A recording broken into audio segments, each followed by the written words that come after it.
सबसे पहले आप इस बंदे की बात सुने, ये क्या कहता है। हमारे लोग भी जाएंगे, उनके भी आएंगे भाई, तभी तो काम होगा। ओवर फ्लाइंग नहीं है। हमने अगर यूरोप और कहीं जाना है तो हमें लंबा रूट लेना पड़ रहा है। ट्रेड हमने बिल्कुल बंद कर दी, डाक बंद कर दी। जो पार्सल एक्सचेंज होते हैं दो कंट्रीज के बीच में, वो भी नहीं है। सब लोगों के वीजा कैंसिल हो गए। अच्छा, इसकी बातें तो आपने सुनी ली। ये मैं वीडियो देख रहा था, इसका नाम मेजर जनरल यश मोर है। ये एक इंडियन ऑफिसर है 3rd जनरेशन का, जो अभी रिटायर हो चुका है। 1985 में जो है वो ये कमीशन हुआ था इंडियन आर्म्ड फोर्सेस में।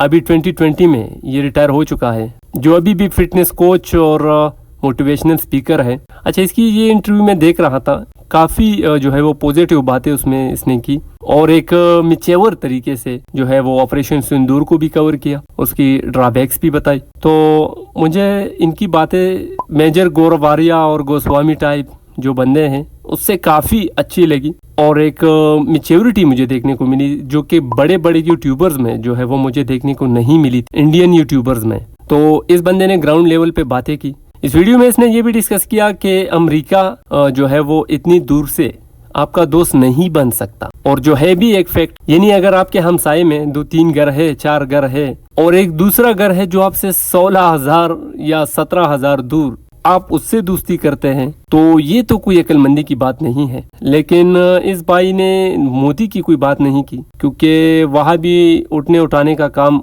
हो सकता है हमारे मुल्क की तरह। मुझे इसकी बातें जो है वो मोदी की इंटरव्यू और इसकी कॉन्फ्रेंस से भी अच्छी लगी, जिसमें वो बताता है कि पाकिस्तानियों, मैं तुम्हें छोड़ने वाला नहीं हूँ, मैं तुम्हें वहाँ पर मारूंगा जहाँ पानी नहीं है। तो यार मतलब ऐसा इंटरव्यू कौन देता है भाई, ऐसा कौन धमकाता है। तो मुझे काफी अजीब लगा मोदी की ये बातें सुनकर कि यार ये साइकोपैथ है क्या मसला है इसके साथ। देखिए, अगर डेवलपमेंट की राह पे जो है वो गामजन होना है पाकिस्तान और इंडिया को, तो पहले तो इनको ये सारी रंजिशें भूलनी होगी और टेबल टॉक्स करनी होगी। सेंतास मुआहिदा या शिमला मुआहिदा, जिनकी दोनों ने खिलाफ वर्जी की है, लेकिन पहले तो इंडियंस ने की थी।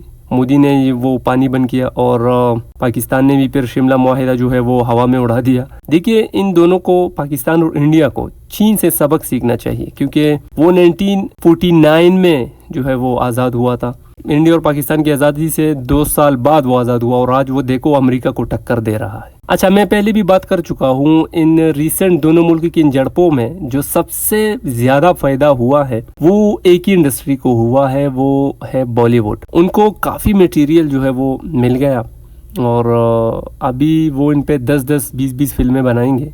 अच्छा, पाकिस्तान को भी एक फ़ायदा हुआ। चाइना, उसे भी HQ-19 एक डिफेंस सिस्टम है जो कि बिल्कुल अमेरिकन डिफेंस सिस्टम की तर्ज पे बनाया गया है, अमेरिकन डिफेंस सिस्टम THAAD। बल्कि आप यूँ कह लें कि ये THAAD का जो है वो एक इम्प्रूव्ड और अपग्रेड वर्जन जो है वो हमें देखने को मिलेगा, और वो चाइना जो है वो पाकिस्तान को देने वाला है। कहीं ना कहीं तो फ़ायदा हो चुका है पाकिस्तानियों को भी और इंडियंस को भी। लेकिन ओवरऑल अगर देखा जाए तो यूक्रेन और रशिया का जो वार है, उनमें कितना नुकसान दोनों कंट्रीज़ का हुआ है वो पूरी दुनिया देख रही है। अभी भी 3 साल से चल रहा है, और फ़ायदा जो है वो अमेरिका को ही उसमें हुआ है।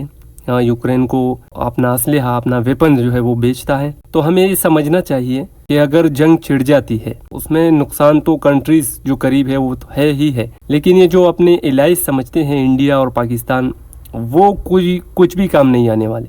यकीन करें, वो सिर्फ दूर से ही तमाशा करेंगे। दोनों को बर्बाद होता हुआ देखकर वो सिर्फ तमाशा करेंगे। चाइना अपना असलहा पाकिस्तान को बेचेगा, और अमेरिका जो है वो अपने जहाज़ और वेपन्स और ये टेक्नोलॉजी वगैरह ये उसमें जो है वो इंडिया को बेचेगा। तो वो आपकी कोई मदद नहीं कर सकता। एक तो अमेरिका दूर है, ये 16,000 तकरीबन इंडिया से 16,000 किलोमीटर दूर है। मतलब वो आपकी क्या मदद करेगा भाई। चाइना की अगर हम मिसाल ले लेते तो वो तो करीब है, इनके ज़्यादा प्रोजेक्ट्स भी चल रहे हैं पाकिस्तान में। CPEC को ले ले और दूसरे मंसूबों को ले ले, तो वो तो अपनी इन्वेस्टमेंट की खातिर भी जो है वो कूदना पड़ेगा उसे।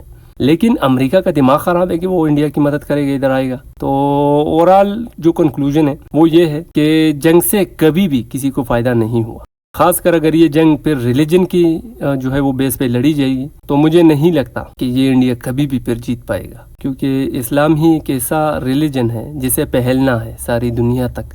तो बेसिकली ये फिर मोड़ लेगी एक हिंदू मुस्लिम की जो है वो जंग पर ये कन्वर्ट हो जाएगी, तो फिर तो कोई सवाल ही नहीं पैदा होता। इस वजह से अपने अमन भाईचारे और इन सारी चीज़ों पे जो है वो काम करने चाहिए। आज के लिए इतना ही दोस्त, मिलते हैं नेक्स्ट वीडियो में।